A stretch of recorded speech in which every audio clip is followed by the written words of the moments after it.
اعوذ باللہ من الشیطان الرجیم، بسم اللہ الرحمن الرحیم۔ بہت بہت شکریہ، جو باتیں سنی بہت اچھا لگا، سننے میں تو بہت اچھا لگا۔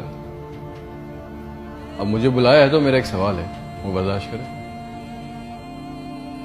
میں آپ سے پوچھنا چاہتا ہوں کہ میرے ملک کے لیے اور میری قوم کے لیے کیا کیا آپ لوگوں نے؟ آپ میئر بن گئے، گڈ، گورنر بن گئے، بہت اچھی بات ہے، وزیر اعظم بن گئے، وزیر خارجہ بن گئے، وزیر داخلہ بن گئے، ڈی سی بن گئے، اے سی بن گئے، چیف آف آرمی اسٹاف بن گئے، ڈی جی بن گئے۔ آپ تو امیر ہو گئے، آپ کی نسلیں تو آگے نکل گئیں، آپ کی کئی نسلوں کے لیے پلاٹ، مکان، جائیدادیں بن گئیں۔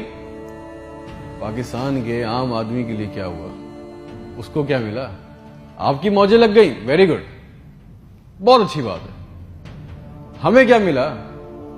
اس سے ہمارا کیا فائدہ ہوا؟ عوامی خدمت کے لیے آئے تھے، عوامی خدمت کی منصب پہ بیٹھے ہو تو عوام کو کیا دیا؟ جواب تو دو۔ 200 فالتو لوگ ہمارے ملک سے حج اور عمرہ کرنے جاتے ہیں ہمارے خرچے پہ۔